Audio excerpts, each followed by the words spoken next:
Hello, everyone. Welcome back to Streaming Alchemy. I'm John Mahoney, and on today's show, we're going to be doing a dive into NDI 5.5, the new release from NewTek/NDI/VizRT. But before we get to that, I'd like to, welcome everybody. If you have any comments, have any questions, please just post them. We try to get to them through the show to make sure that we cover any questions you have and can dig into any topics you might want us to dig into around NDI today. So please, you're welcome to do that. Also, if you'd like to join us live on air, we also have a link for that. So it's in the show notes, so you should just be able to click on that, and somebody from the studio will get you on board. So let's get started. NDI, anytime there's a new release of NDI, that's always a bit of a big deal. So much of the industry has really integrated NDI into different aspects of their productions. So new capabilities, new optimizations, all of that stuff really makes a difference to the broader production community.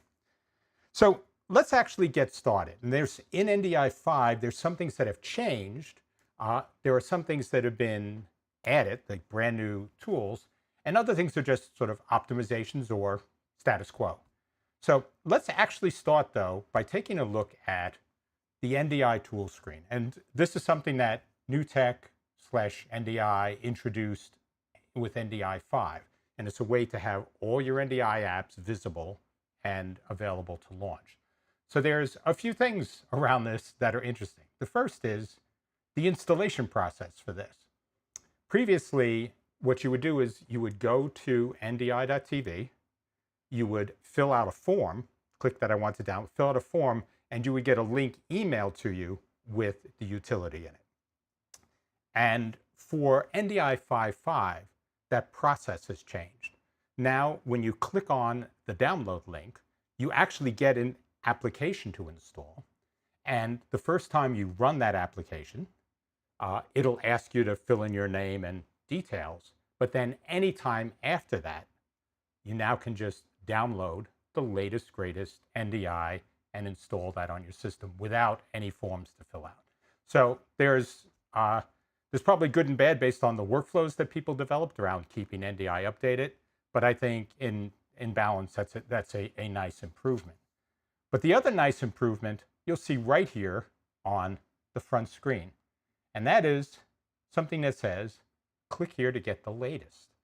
NDI Tools now provides a versioning system and the ability for you to know whether there's a new version out beyond the one you have installed. That wasn't there before. And so there's always this case of, do I have to upgrade? Is there something different here? Now it actually shows it right here. So I'm actually a version beyond. I just came out with a version last night, and I have not updated that. Just, you don't do that the night before production.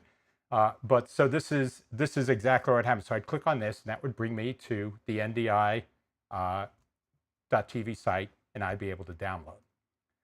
The other thing that they've added here is the ability to have certain utilities automatically launch when you start Windows. And I mean, this was something you could do before by just setting them up in Windows to auto start. This is just a really nice, convenient shortcut for doing that. So why don't we start looking at the apps? But before we do that, we have Bill Mew has joined us from Royal Tunbridge Wells. So Bill, thank you for joining us. Definitely appreciate having you here. Okay, so the first place to start is really around what is still the same, because there's enough in here that at least on the surface all appears to be unchanged. And so these are probably the more workman, sort of the tool belt apps that we all use. And that would be Ndi Studio Monitor, which, for all appearances is still identical. Things like test patterns where you can generate feeds. Things like NDI for VLC. So NDI for VLC, if you didn't know this, VLC is an application that is really sort of open source, publicly available for free. When you install it, the big advantage to VLC has always been it runs pretty much anything. So if you have any type of media file, any type of image file, it can run that. So this is a great utility. Having NDI in that now allows you to create a VLC feed that goes right into your vMix, your TriCaster, OBS, whatever it is you want to feed that into, and then be able to drop pretty much any media file on that and feed that right into your production. And this is something for a lot of people. If you're in the production space, you can get clients that will deliver a video for you to play, right before a production, and you don't have time to check or convert or anything. This is a great utility to handle that. But with these three utilities, what you're really talking about is VLC and test patterns are two ways to play NDI media onto your network, and Studio Monitor is a way to read and view that media that's being played. So great sort of tool belt types of tools in all of this. The next one is screen capture. And screen capture is really an underappreciated tool in some ways. We all know it for the ability to capture any one of our monitors. So when we start up screen capture, one of the things you get is it doesn't just show one screen, but it will let you show any one of the screens. So if you have 4 monitors, like we do here in the studio, we have an NDI feed for each one of our monitors now that's coming out because we have NDI screen capture set up. And so that is incredibly powerful. You can also do things like region of interest in NDI screen capture. So some of these things are a little hard for me to demonstrate right away just because I'm using them as part of the production setup here. But if you spend time with NDI screen capture, that's something so you have a lot of flexibility for pulling sources, pulling screens into your production as NDI feeds. But the other element that most people don't necessarily leverage as much as it might benefit them is virtual KVM.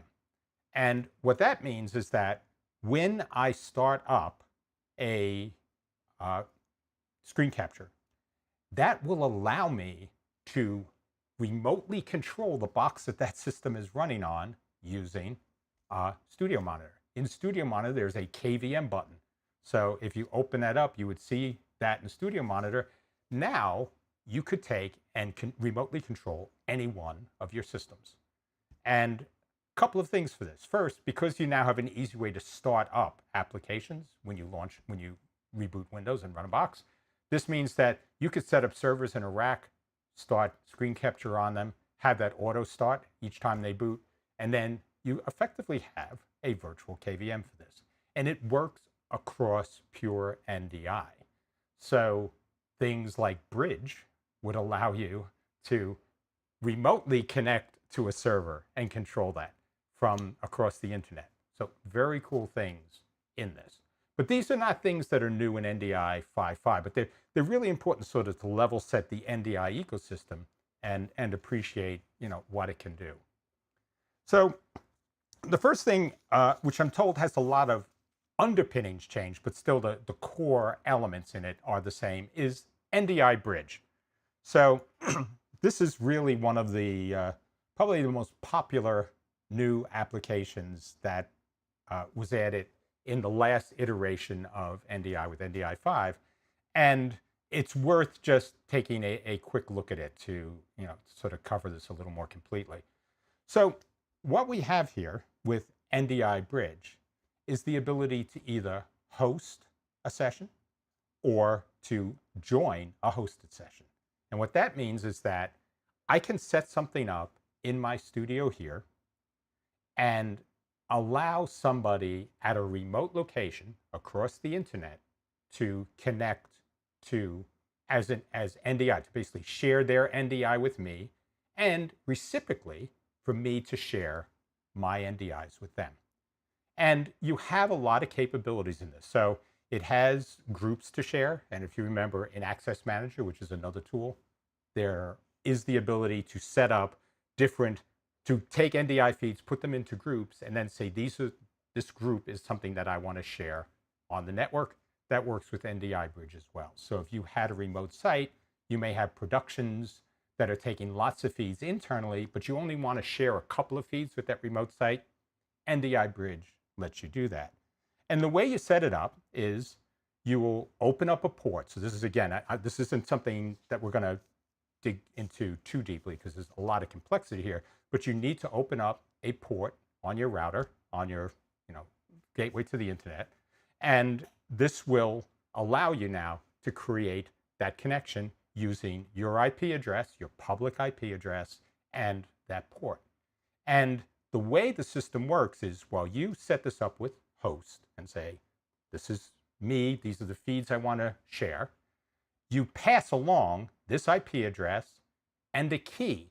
This is encryption key that you can give to somebody externally, and they will use that over here in join. So they will start up Ndi Bridge on the join side, and they would come back and say, okay, who do I want to share with, and what port do I need? And when they type in the encryption key, they are connected to you. They are visible on your network as if they were another local source of NDI. And like you had the ability to decide what sources they could see, they likewise can say what sources of theirs that you can see. But it is really, really powerful as a construct. The other element to this, which is sort of sitting over here in the local, and people don't necessarily appreciate everything that this can do, is you have the ability to transcode NDI sources. So what you can say is, when I read an NDI source coming in, I can take and convert a full bandwidth NDI source to an NDI HX. I can convert it to HEVC, or convert an HEVC source to H.264. So some real capabilities around what I can do there. And you can set the bandwidth level, the quality level. And that's going to change how much of your network bandwidth will be consumed by that. When you're dealing with things that go across the internet, having that level of control over bandwidth is a huge benefit. Keep in mind, though, that this transcoding is resource intensive. So if you are going and you're taking NDI feeds and converting them to NDI HX, you're going to need to really set up, in all likelihood, a separate dedicated box with the right GPU resources to take care and make sure you can do all that transcoding. But all of this is baked into Bridge. Now, I'm told that there were some things under the hood that were done for Bridge. I couldn't get anybody directly to tell me what they were, but I believe that this is an area that NewTek is really focused on, and is a key piece to their NDI strategy going forward. So definitely, keep an eye on the space, but I think NDI Bridge is going to get a lot more love as part of the overall support from NewTek. So let me see here.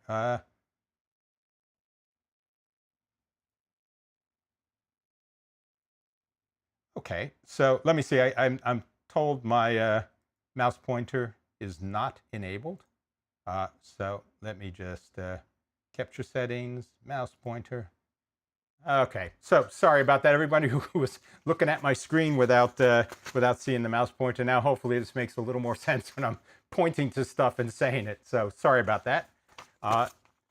So this is cool. So let me see. We have a few more people here. We have America Newscape has joined us. So America Newscape, thank you very much for being part of the show here.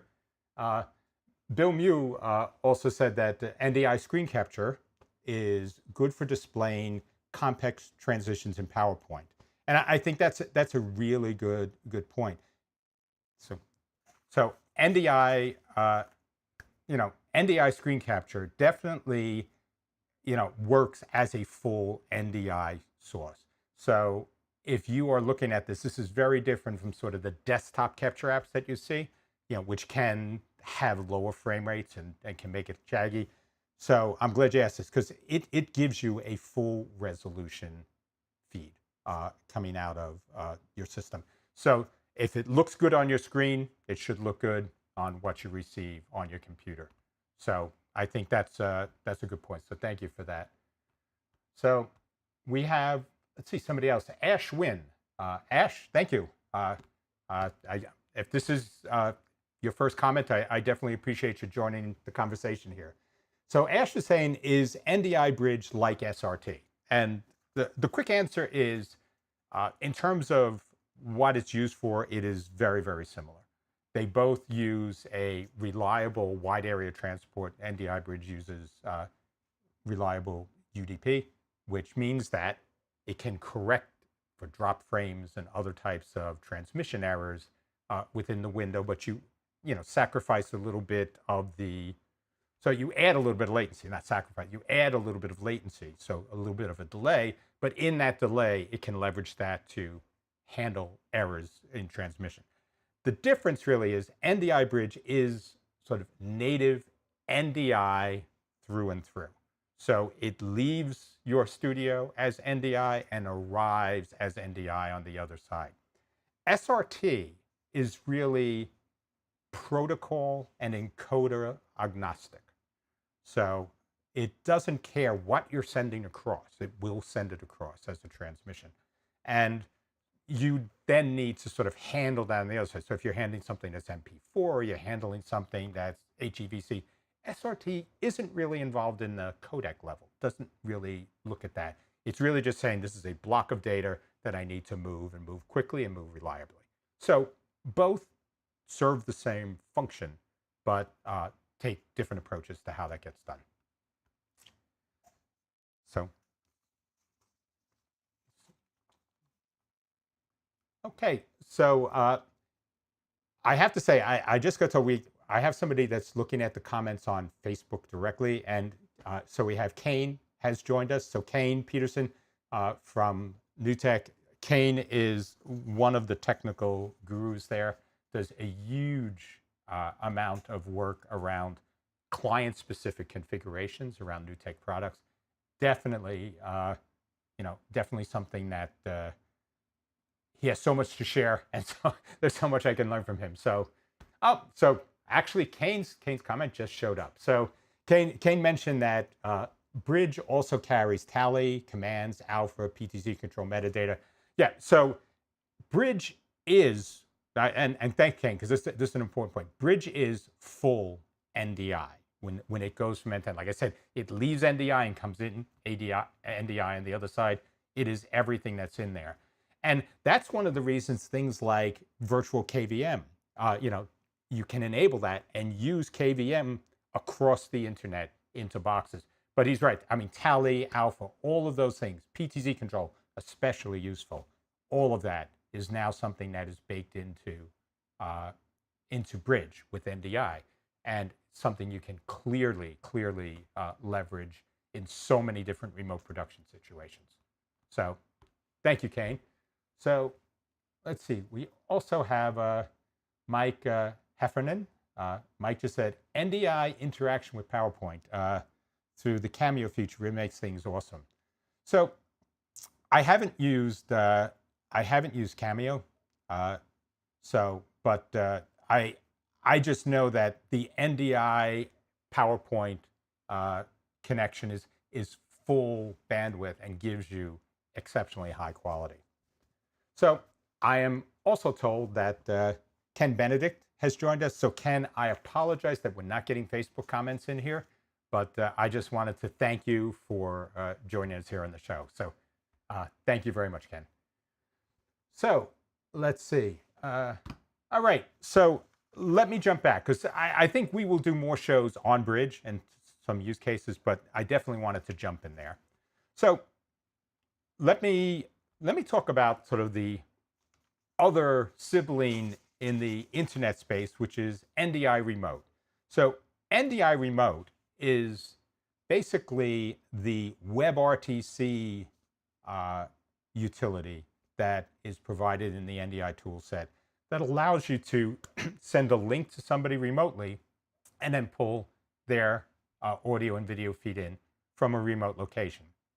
So the way it works is you can basically set up a connection. It'll generate a unique ID for that connection.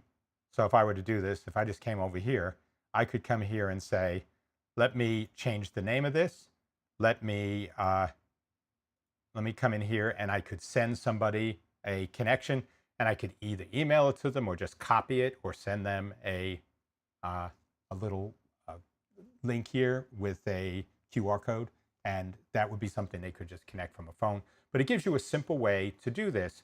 And then all I need to do when that guest clicks on that link is I can just then take and read them as an NDI feed. So this is just a studio thing I set up here. So let me see if I come over and just refresh this, share a camera. So just give me a second here. So now this is making a connection in the background. And so now I have this video coming in from a remote system that is basically coming in as an NDI feed. This was an NDI 5, but there's a couple of interesting things that have been added here. So the first one, which for anybody that's tried to use this is definitely a big win, is you have a talkback capability.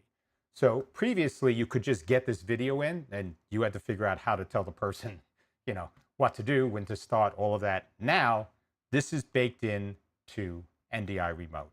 And you can select any one of your local audio devices or NDI devices too, as well. And then when you click Talkback, that will let you communicate with that remote guest to tell them when to stop and start and get, basically give them the guidance they need for that. So that's a big deal and a major addition here. The other piece, which is definitely a big value add, is you now get a turn server sort of baked in. It's got limitation. I think it's like an hour time frame where you can leverage it. But what a turn server will do is it will take data packets and it will let you pass them from behind a firewall effectively through normal ports that would typically be open, and then relay those to your local system here. So that turn server now is baked in, which is an addition. But beyond that, and what you had in the previous version, you can actually set up your own custom turn server. And this means that on your own facility, you could go and set this up so you could do that packet relay to get it into your production. So both are available. If you set up your custom, it won't use the pre-baked one. But if you don't have all of this and you're just using this on occasion for certain types of connections, that's something that you definitely can take advantage of. The other thing here is that in the guest side now, you have the ability to screen share. So this can easily be used with sort of either multiple connections where one of them is going to be a guest screen and the other is going to be their video.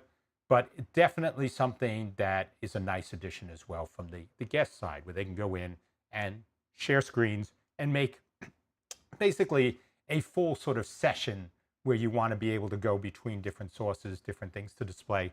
It's all there now. Oh, excuse me. So let's see. The next thing and that I really want to touch on is Ndi Webcam. And so this has had some dramatic changes since the last time. So if you remember, Ndi Webcam was typically a utility that took a single NDI video and an NDI audio source and converted it, for technical reasons, into what would appear to browsers or other types of apps that leverage webcams. It would make that NDI source look just like a webcam. So a few things in here to take a peek at. Let me see. I think I have it running here, which will be easier to show than anything else. So let me pin this up here. So this looks a little similar. I could take and add any sort of NDI source that I want in here. Let me see if I just do something like this. So here's just an NDI source that I have. And this would be very, very similar to what I had in the past. I could come in here and pull this in. I could pick what sort of audio channels I wanted, anything I wanted to do, just levels. I could pick any one of the feeds that we have here. So all of that stuff was very similar. But in video now, in addition to being able to just pick the source, I now have 4K 30 baked into webcam. So if you have an application that can leverage a 4K webcam coming into it, this is going to be great. But in addition to this, let me just, you actually get 4 of these. So I could go in and set up 4 independent webcams inside of Ndi Virtual Webcam. And these webcams now could be leveraged in, you could do this for Zoom. You could do this for any one of like Google Meets, any one of the web conferencing technologies. And so you could actually set this up. Maybe if you wanted to, you could have multiple connections that could go in. So maybe one of them would be a screen share and one of them would be your webcam. And you could have those 2 things going in simultaneously. So you could appear as 2 guests in a production. So different ways to use this.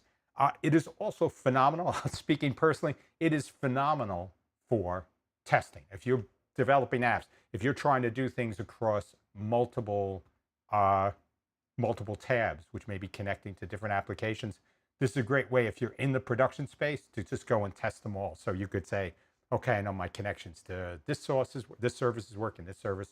So another great thing, and also just for testing any development, as you know, that's sort of our space is development. So that's definitely something we do. This will do for you, and very, very cool. So 2 key pieces: multiple virtual webcams and 4K 30 support. So very cool features added there. So the last one that I want to talk about, but in my mind it's probably the star of the show here, is a new tool that's been added to the kit called Ndi Router. So let me open this up and we'll take a look. So if you want to think of Ndi Router, probably the best way to look at it is like an SDI router, where you have a whole set of inputs that you can then bring into the router and a number of outputs. And the way it would work typically is I select an output and I assign an input to it. So at its most basic, it does exactly what it says. It just lets me take and route a source from an input over to an output. And you can switch these dynamically. So you could set something up which had these 4 inputs coming in. These are all just NDIs coming in. So you could take those 4 outputs and feed them into a switcher, and then decide what you want to assign to each of those outputs dynamically. So probably the best way to show, because there's a lot more in this than I just mentioned here. That's sort of just scratching the surface. Probably the best way would be to demonstrate this in a couple of real-world use cases. So the first one would be, we're talking about demos, we're talking about the virtual webcam. What if you wanted to do a presentation in something like Zoom? So let's take a look at this sort of in the bigger context. So right now, what you see on the screen here is, this is a capture of the desktop, and this is the output from basically feed 1 of my router. And so you can see I've got this camera sitting right over here, which is coming out. But because I have this set up, I could have different NDI sources in this. And as I switch between these sources, I now am switching the feed that I'm sending out. So all of this here, everything I want to do here, is now switchable. And this means that if I take this feed, which could go to Zoom, feed that as my input into webcam, I now can go and switch what I'm showing to a Zoom, say it's a Zoom webinar or something. I could go and switch everything dynamically without running any switcher here. So this acts like a mini switcher in this case. And that's incredibly powerful. Because I mean, if you think of your typical production demo style workflow, you'll be talking to people And then when you're done, you'll jump in and be showing people how they can do different things in the application. This is like live here because we do tons of demos with this all the time. You could actually take a second camera and do things like a desk camera. So if I want to show how you could control everything using a Stream Deck, you could do that. And then you could end the production with, these are all my contact details. And this gives you that power sort of for free. All of these things, it's using screen capture, it's using virtual webcam, and it's using NDI router here. So these all combine together now to produce something really, really powerful. But it does more than this. So if you look at your typical SDI router, these buttons are sort of all fixed. I have, X number of outputs and Y number of inputs. And when I punch a button, it just, assigns that input to that output. Here, though, you can do a lot more. There are presets that you can have, but these aren't just mapping presets. They are to a certain extent, but that's not all they do. So let me come over here and say, if I actually wanted to use this to change outputs in my switcher. So I have a multi-box and I have multiple inputs that are coming in, multiple guests coming in remotely, and I want to pick which guest goes in which box. This is a perfect case for this. So let me just click over here.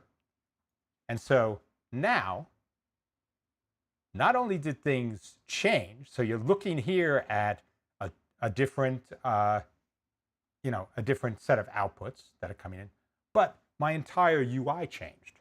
I have the ability in Router to add different sources, not just add the sources, but add new inputs for sources, and I can add additional destinations. But here now, I have this all set up, so very easily, I'm using, any number. These 4 slots are the slots that I have in my multi-box here. And so I could go and say, gee, for this slot 1, which right now is my camera, so that's this camera you see over here. If I were to take and say, I actually want that to be live to air channel 4, when I switch that now, I actually plug that into my multi-box shot. So very, very cool way to work with this. This can also be used sort of in big aggregates. I can have multiple of this layout, but turn around and say, I'd like to just have multiple setups here. So I could come back and say, I want to use setup number 2, which may be a separate panel or different speakers that I want to interact. And so I can now use, just by clicking between these 2 buttons here, I now am changing what the whole output and layout is, what guests are in it, and what the layout of those guests are in the assigned multi-box. So this is a single multi-box shot that's just pulling in those sources. But here's where it gets really, really cool on this. I could come in and say, I actually need 6 destinations because I have more boxes that I need the host and 4 guests or whatever. So I can just go up here and say, let's add 2 more destinations.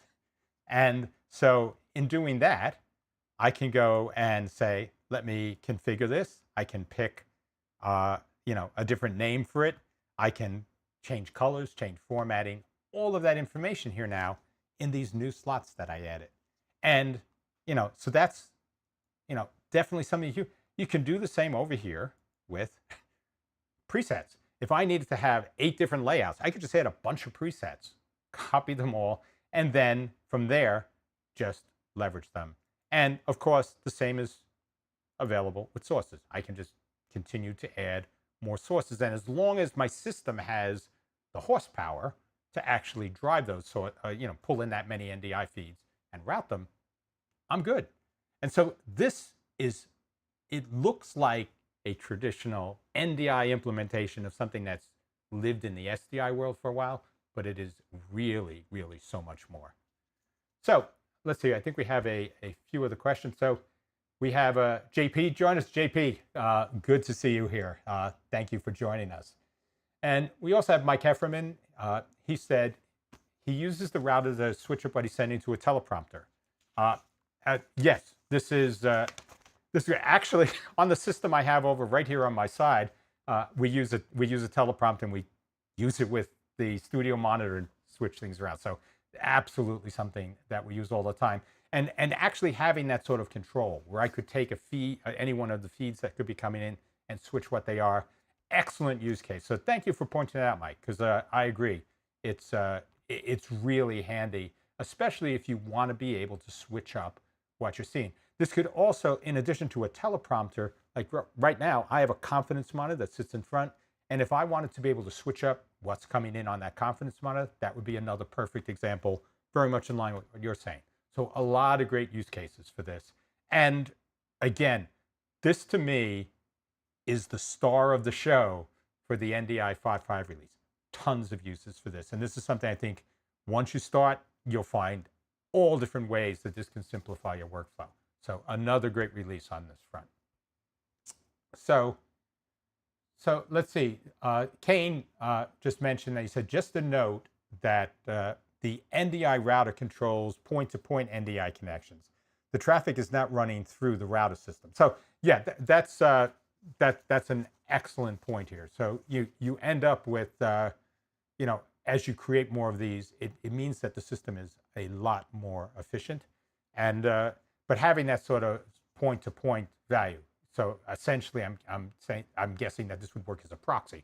So that's a great addition to this. So basically, all I'm doing is it's still creating the peer connection and not flooding your system, but it gives you that sort of control. So I have to dig more into this. These are all fairly new tools that have come out, but very cool point. I have to look more into that. So thank you for sharing that, Kane.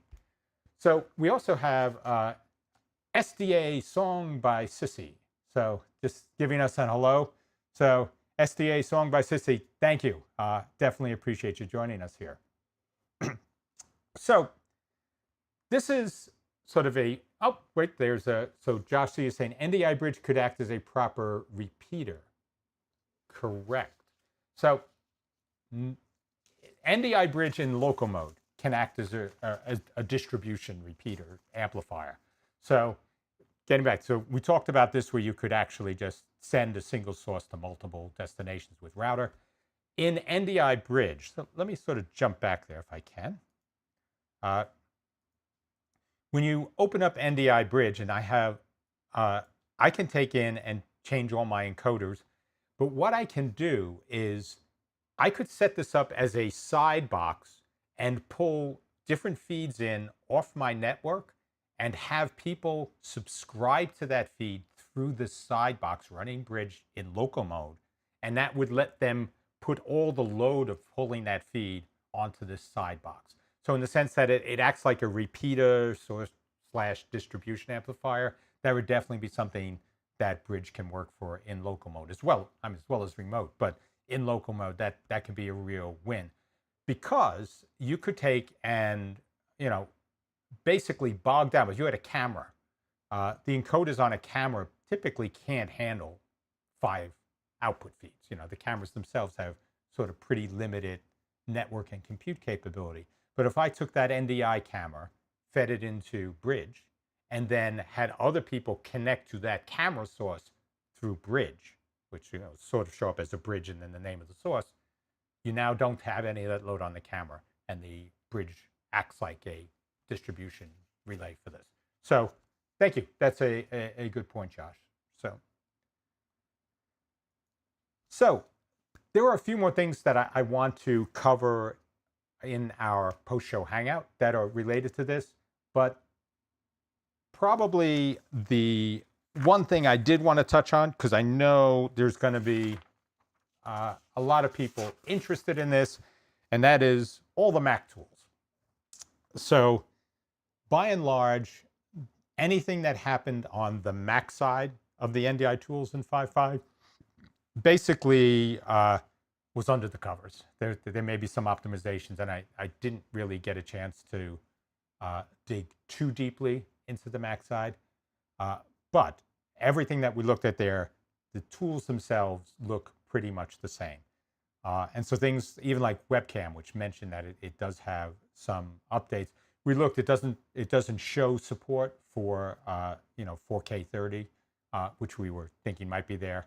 And it doesn't have the 4 virtual webcams. It only has the 1. So it's not going to be something that you're going to probably see any major upgrade to Mac-based workflows with the tools that are provided. Like Router isn't there, other tools aren't there. But it's still a great, the fact that that support is still there and you can use it for things like Final Cut Pro. So if you're doing different types of commercial cuts or adding things that you need, like if you're doing instant replay captures, but you want to be able to sort of create a highlights reel for halftime, something like that, you could feed that out into Final Cut Pro and then bring that back in as a feed. So definitely cool stuff that still lives in the Mac world, but it just isn't a peer set of tools yet to what's available in Windows.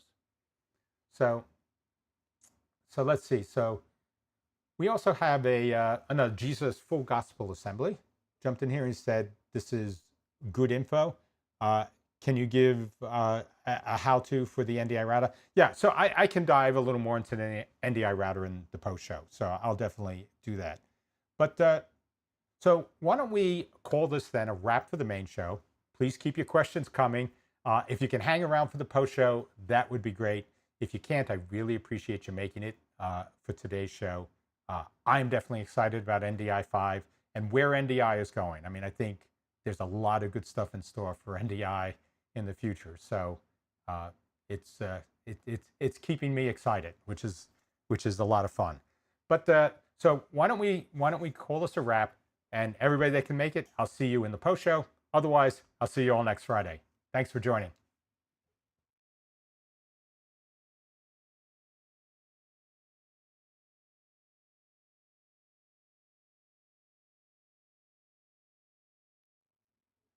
Hello, everyone. Welcome to the post show. So, as you can tell, I really am excited. This is a lot of fun.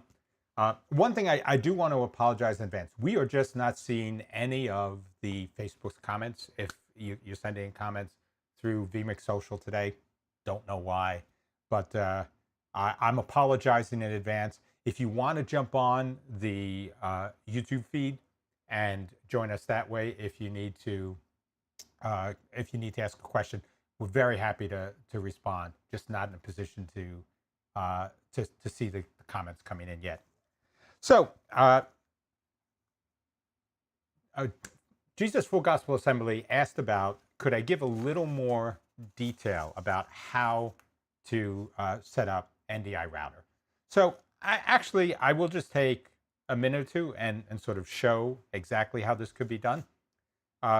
So what I'm going to do is I'm going to add another preset here so I can do what I want and destroy this anyway. So when I add a preset basically will be a collection of inputs, outputs, and mappings for those. So as opposed to just the mapping part, which is a traditional router, like a SDI router, this gives you sort of collections, input collections, output collections, and the mappings for that, and saves that entire thing as a preset.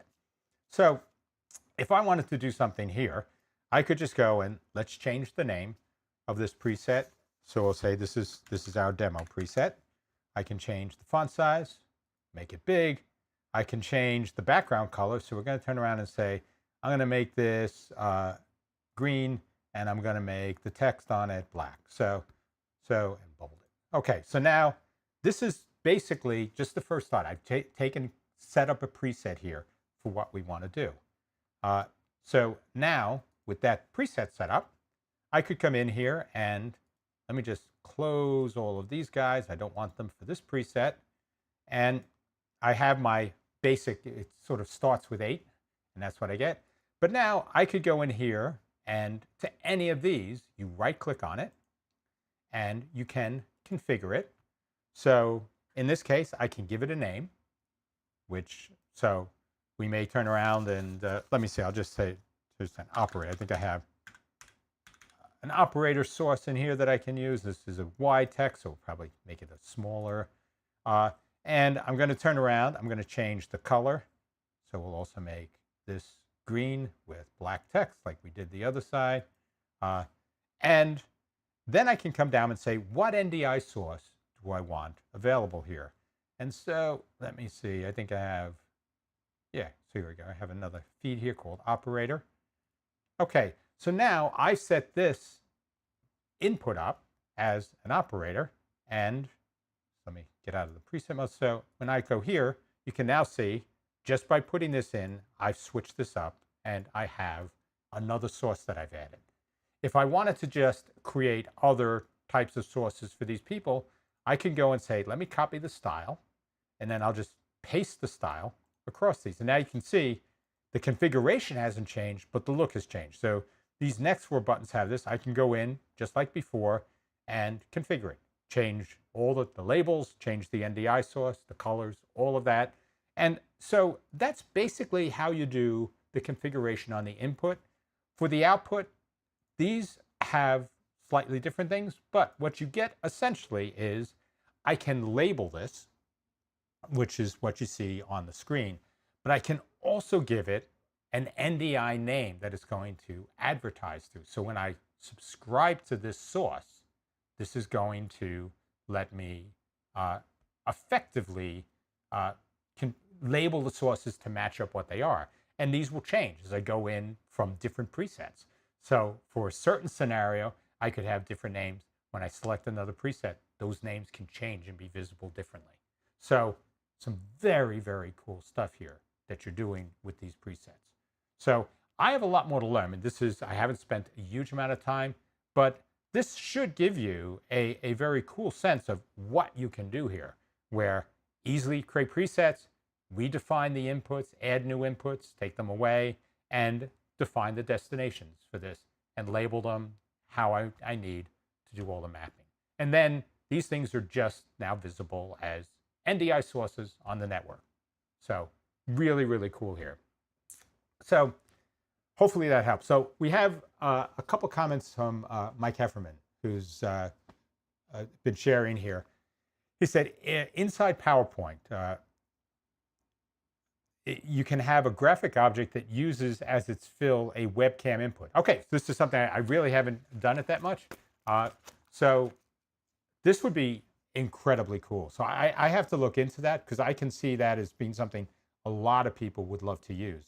So I'm sorry I'm not as up on PowerPoint for a lot of this stuff, but definitely could see how that could be a phenomenal use case for bringing this in, especially if you're doing things where I can now switch what I'm showing in PowerPoint dynamically too.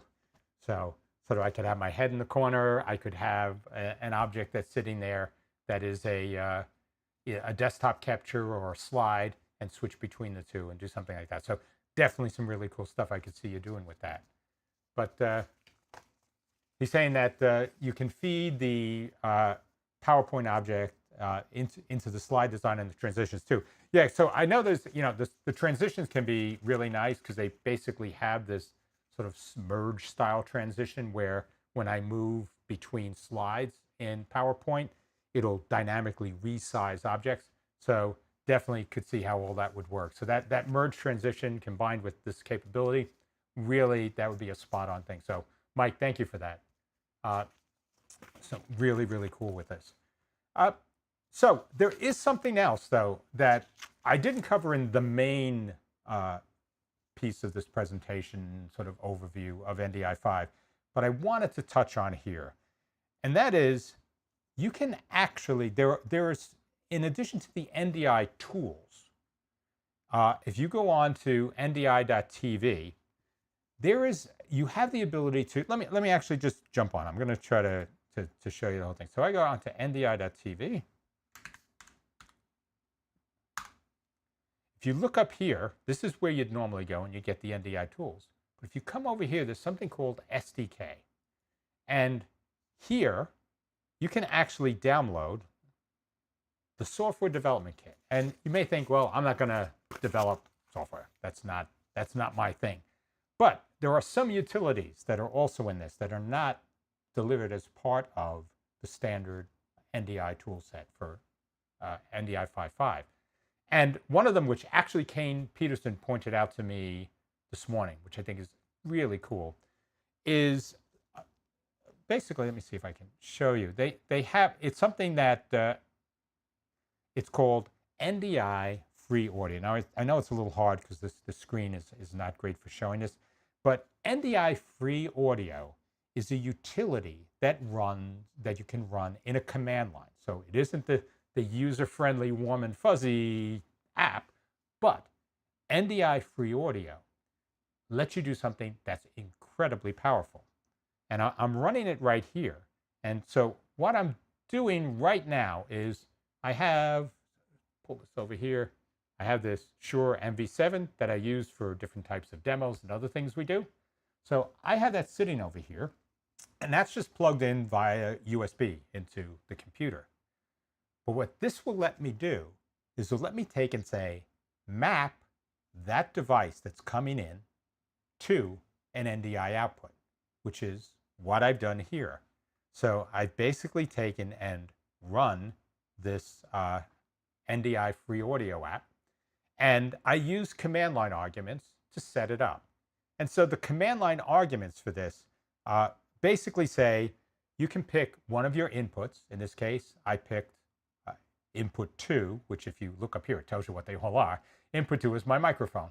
So I'm saying take input 2 and give it the name Shure MV7. And that's the NDI name that it's going to advertise with. And it lets me, for the audio in, say, add 5 dB of audio. Maybe the audio level is low for certain things I want. Now, if I go into Studio Monitor here, see, so I have this. Yeah, so let me open another one. So if I go into Studio Monitor here, you can see, go to my system here, I now have a Shure MV7 as one of my sources. This can really be a game changer for things you want to do with audio. This combined with the audio direct that is also part of the Ndi Tools, which is a VST3 plugin. This is another way now to sort of move your audio workflow into an NDI workflow, and really, really powerful. This is, one of the things that isn't obvious is that if your audio source, so for instance, we for testing purposes, we use some of the Behringer, the 404 HD, I think U404 HD, which is a 4-channel box. If I go and connect that unit using the free audio, it will take all 4 channels from that feed, from that box, and convert them into 4 NDI channels. So if you wanted to feed that into, something like your TriCaster, you could definitely then take and pull the individual channels out and route them inside your app. So it's not just sort of like this one-to-one, I take an audio feed from a mic and push it out NDI. This is actually taking all of these channels and packaging them as channels in NDI and sending those out. So a lot of really cool stuff you can do.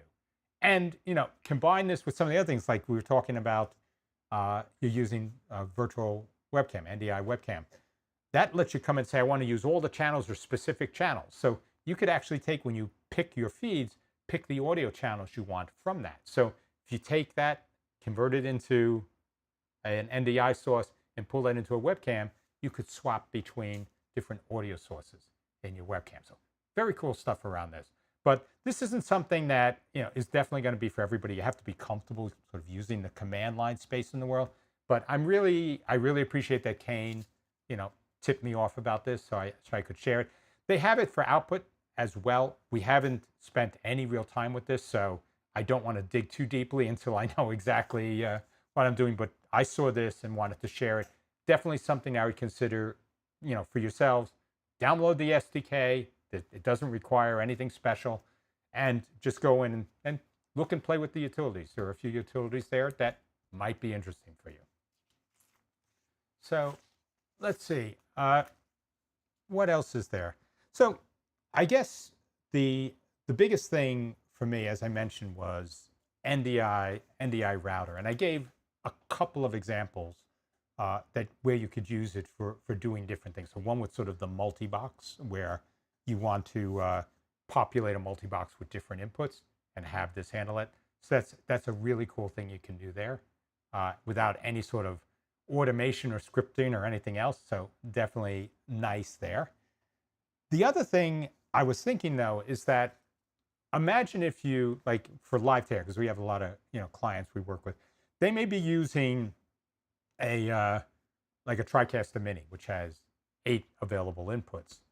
This would let them say, I could take in 12 guests through live to air, but then they could pick 4 of them that they want to feed into the system at any given time. And they could dynamically be switching this. So if certain guests wanted to talk, they could bring them in and have those guests talk and interact, and not use up all of their NDI or basically all of their overall inputs that they have.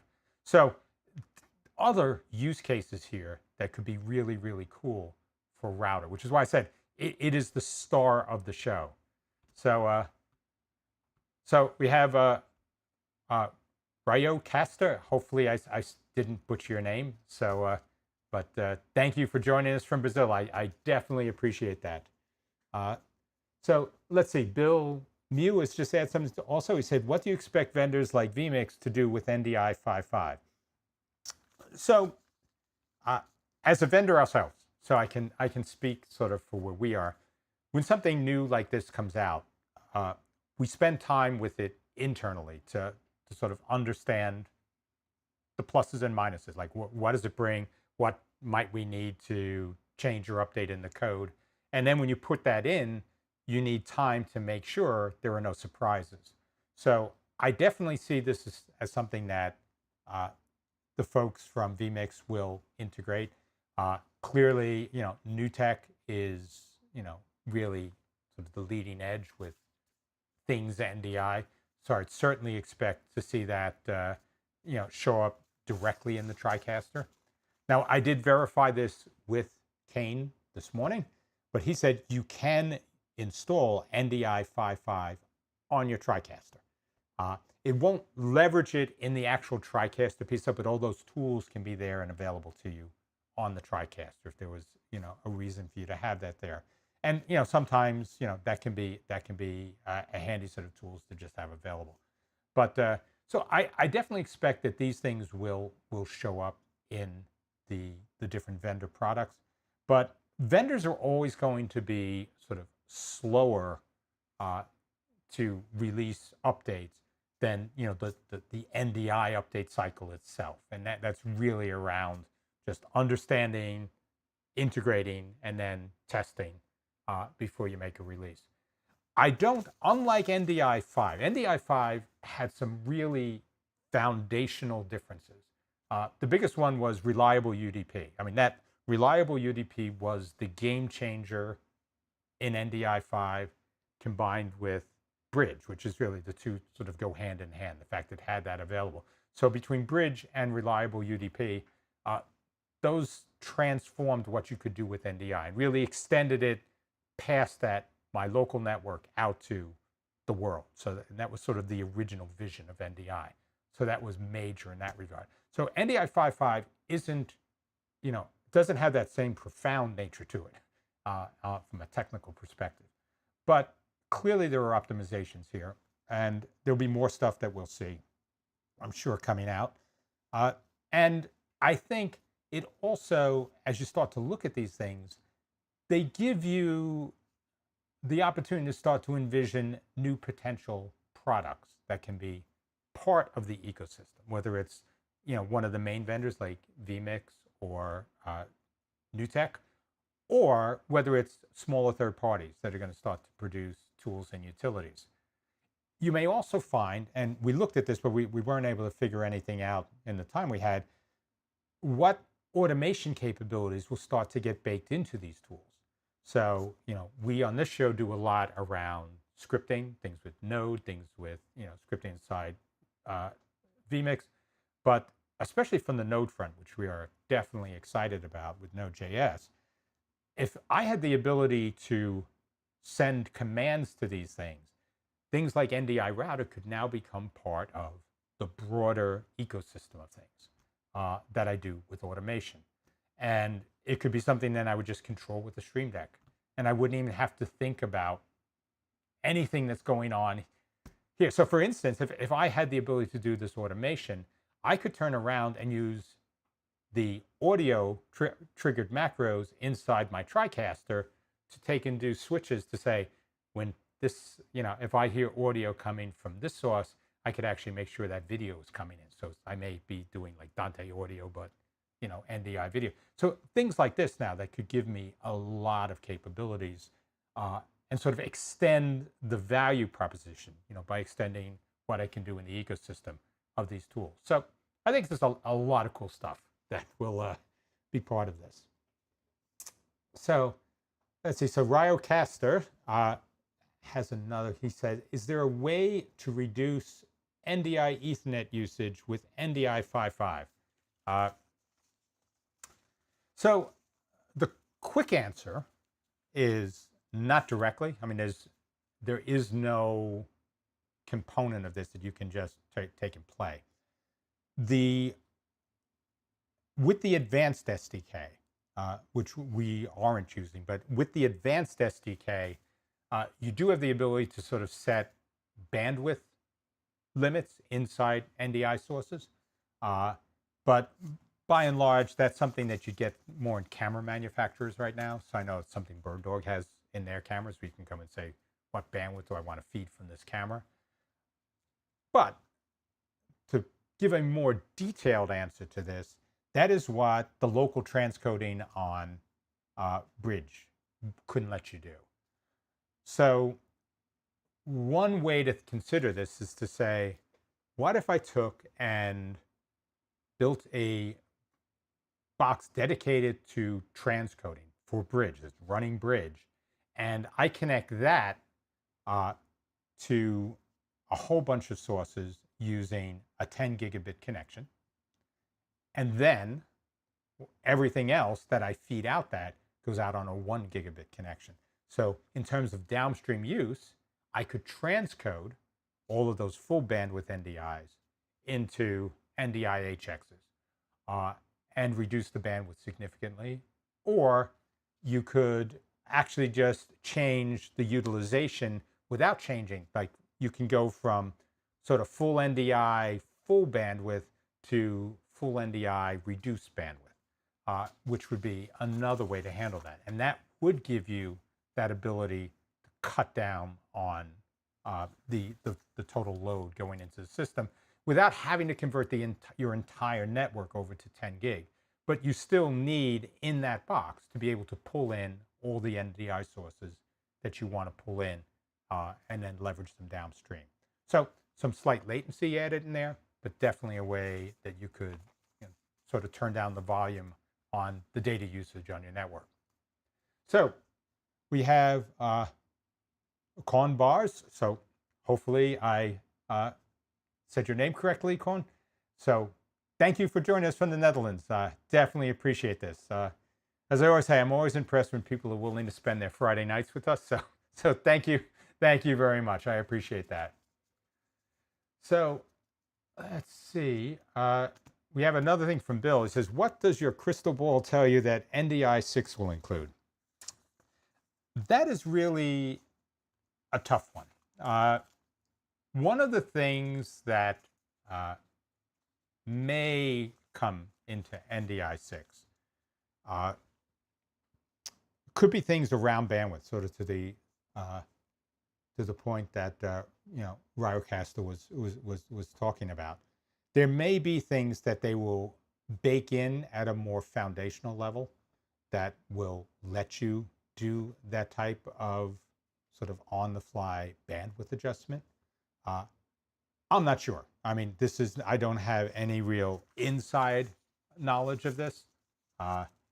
And it's the sort of thing where there are a lot of different directions that this could go.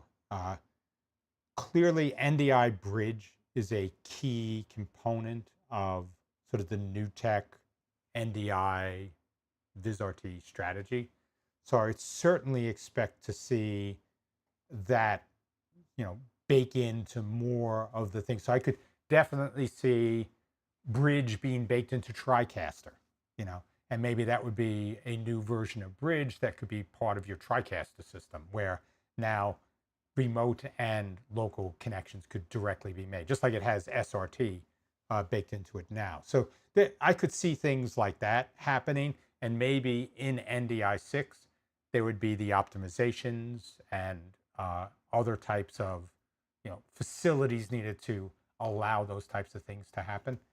So, but I'm not really sure, because there are things you could just go crazy with. But I definitely think these will be the types of things that we'll see as NDI evolves. Now it's sort of reached, I won't say maturity, but it's kind of hit the main feature goals, which was I can have an NDI source anywhere in the world get picked up by an NDI receiver at any other location in the world. So you sort of have that foundational thing now available.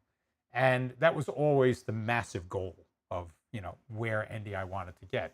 So I think a lot of things now will be a maturation around that sort of fairly complete ecosystem. Other things that I think could be in here, as I mentioned, automation. Automation is becoming an increasingly important component of everything we do as productions become more complicated. And this is especially if you're doing things, with sort of the cloud as, sort of just remote systems, and you're managing them. So anything that could enhance that workflow. So, again, there's a lot of these foundational things in there. There's a lot of metadata that moves back and forth, but there may be more things that you will get that you can start to control, and more things that may be formalized around this. So, definitely camera control could start to move in there beyond, PTZ and sort of focus. But you may turn around and say, I can now do whole lots of things around, iris and, the different types of f-stops I want to set on cameras. Don't really know. A lot of possibilities, but I think the fences have been broken down from your local network, and now with that, there could be a lot of cool stuff. So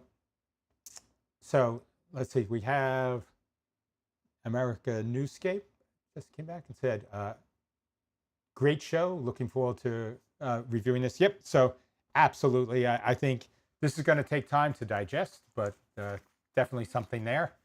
So I have Yvonne Hunyalt. So I am sorry if that is not the correct way to pronounce your name. So I'm really bad with that, so my apologies. But love having you here joining us from Montreal. So thank you. It's a lot of fun doing this. So Jesus Full Gospel Assembly said you gave me the impression you can get 2 or more webcams into Zoom.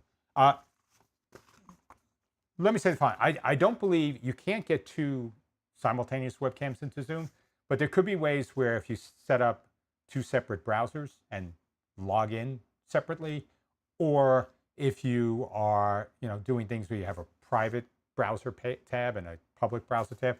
I'm not saying that would be definitely a possibility, definitely a way to do it, but it may be a possibility. I would have to play more with that, so didn't want to give the wrong impression with that. But you definitely can do things across services. So if you had multiple multiple systems that you were using Google Meets and using a Zoom webinar, things like that, you would be able on a single system to take multiple webcams and feed those into different downstream applications. So that would be something I'd have to do a little more research into to give you an answer. But thank you for pointing that out, because I don't want to say something that could turn out to be incorrect. So thank you for clarifying that. So we have Ryocaster. He said, about automation, I've been trying to figure out a way to add a bar chart which interacts with YouTube's like on a live stream. Any insights? Okay, so there's no like one size fits all way to do this. We did a show uh, a few months ago. It was in season 3, where we showed how to generate a bar graph inside of vMix that you could use as a chart and basically take sort of numbers, all scale it from 1 to 100 and use that to create a bar chart. So I would definitely, I definitely look at that and see if that's something that could work for you. There are lots of different applications that are out there that can do charting and graphs. And I confess I'm not expert on that piece of the space. So, I mean, there's New Blue Title Alive, which has a lot of capabilities and potential automation things baked into it. But there are also, other major applications that are out there that are, sort of in the professional space that would be used much more, where you can do a lot of things with the graphics and sort of power them off of data sets and other stuff. So I don't know. I mean, that probably isn't giving you a direct answer to your question, but there are things that you can do and drive by data, and through some automation based on what you need to do. But sometimes if you just adjust data sources, then the graphics packages can update dynamically with that. And then integrating those into other things you do can be either taking them in as a source, taking them in as an overlay, using sort of like pre-multiplied alpha channel to sort of overlay that as a downstream key on things. So different ways to do that.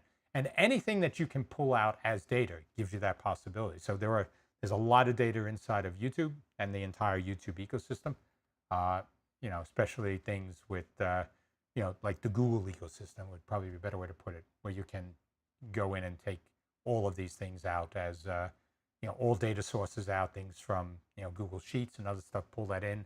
You can get statistics from what you're doing on YouTube, pull that in. So a lot of opportunities for this. I don't have a more specific answer, but we did do a show earlier which just shows how to create custom bar charts, 0 to 100, that you can scale to give sort of relative responses between different sources of data. So I definitely say take a look at that and see if that would help. So Bill Mew said Zoom ISO is good for feeding NDI out of Zoom into vMix. So yeah, so Zoom ISO is another thing. You do have sets of feeds that you can take. A lot of these things, it really, you have to, so some of these things I know Zoom has baked in for certain numbers of NDI feeds, which I think is in Zoom webinars might be available.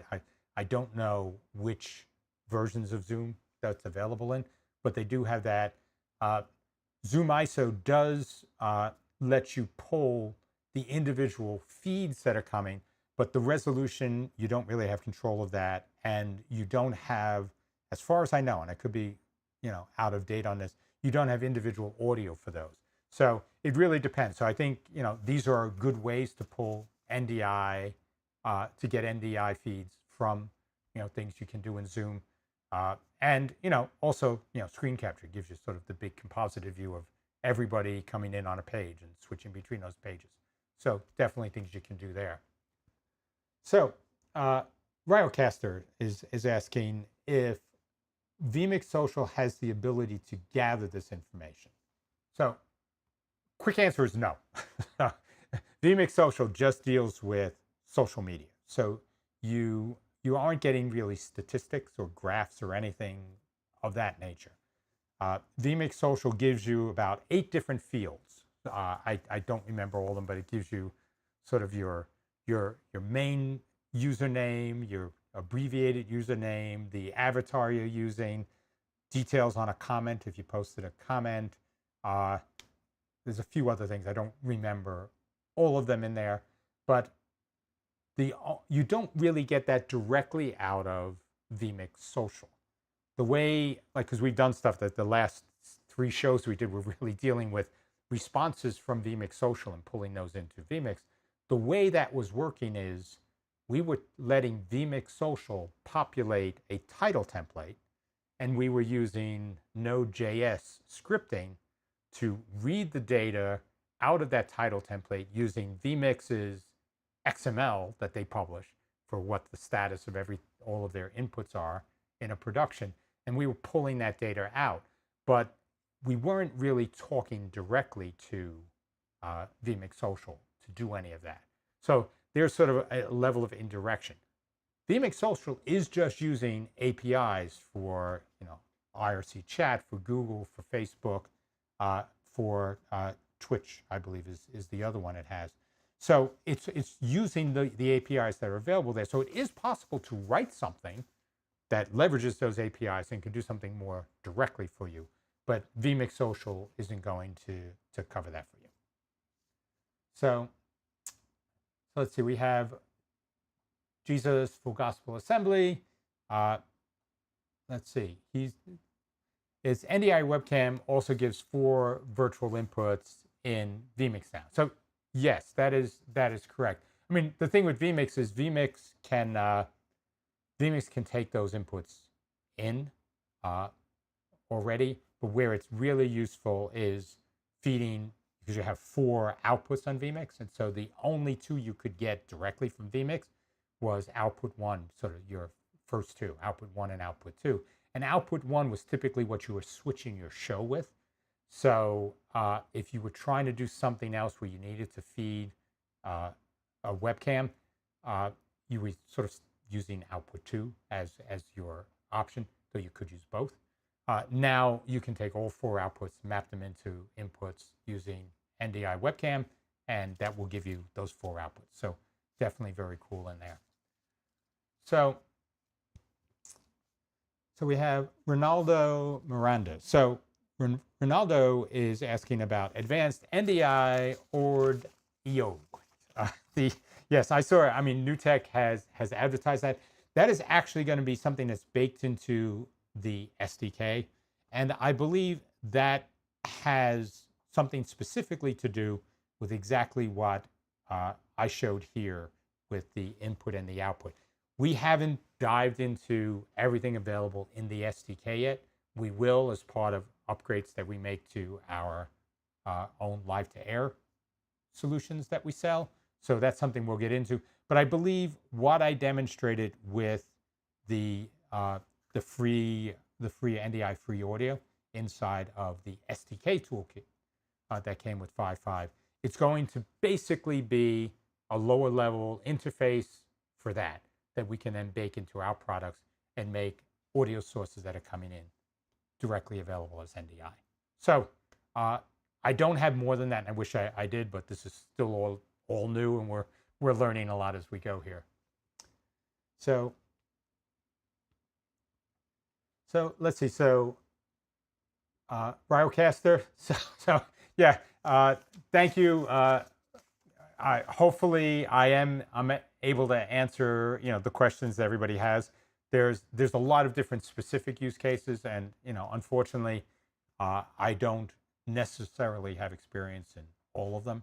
So, but I will try to qualify that, and when people call me out because they're not sure of something, I definitely appreciate that, because sometimes I'm speaking extemporaneously, and if I misspeak, I always welcome other people out here to make sure I stay on the straight and narrow with things I'm talking about. So let's see. Bill is saying, Bill, if you are leaving us now, thank you very much for being a part of the show. I love doing this. So having everybody join us makes this worthwhile for me. So my gratitude to all of you. So Ryocaster has said, instead of using Zoom for calls, try Skype. Skype has native NDI output for its participants' cameras. So yes, I mean, NDI is available in Skype.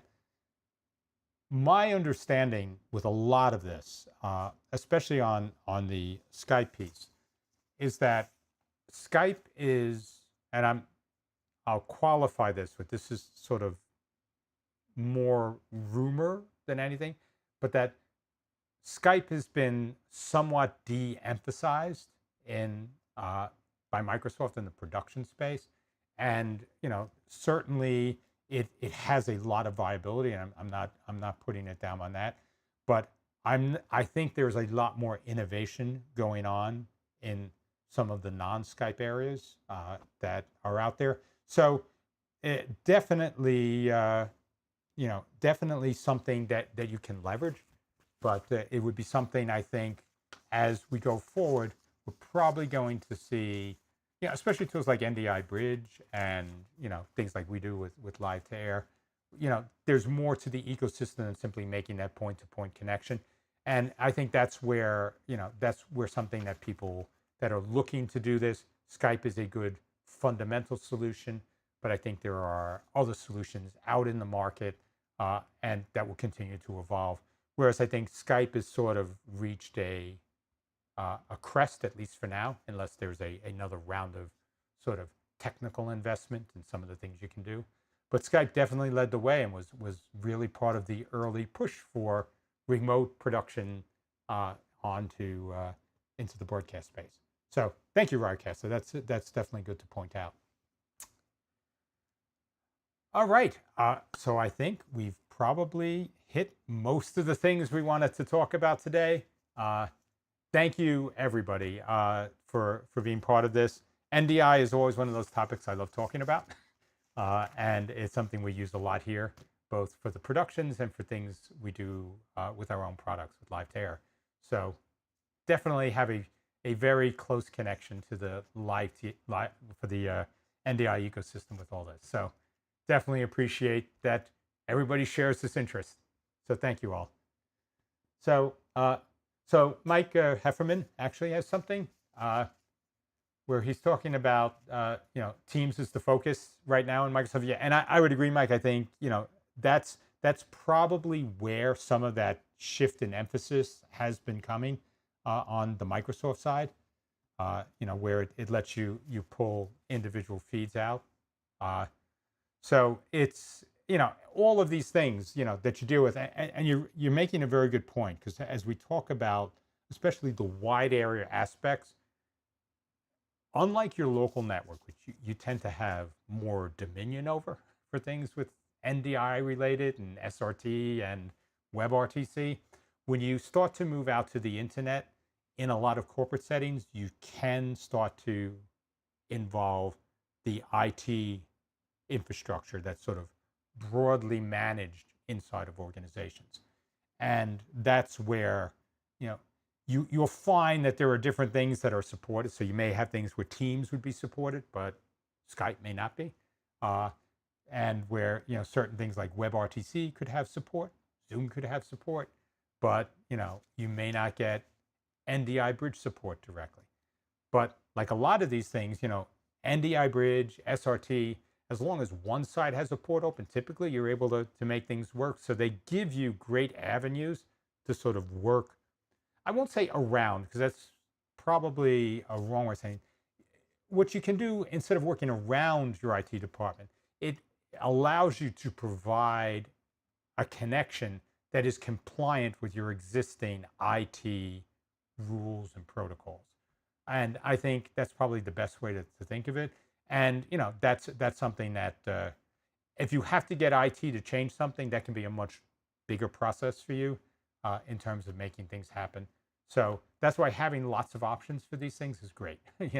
So, NDI, Bridge, NDI Remote, Live to Air, Zoom, all of these things, as sort of solutions, they all bring something different to the table and can all work, in different ways with your IT infrastructure. So, Mike, that's a great point. Thank you. All right. So I think we'll call this a wrap. As always, I appreciate everybody for joining me here today. This is a fun show. And we'll see you all again next Friday. Thanks. Take care.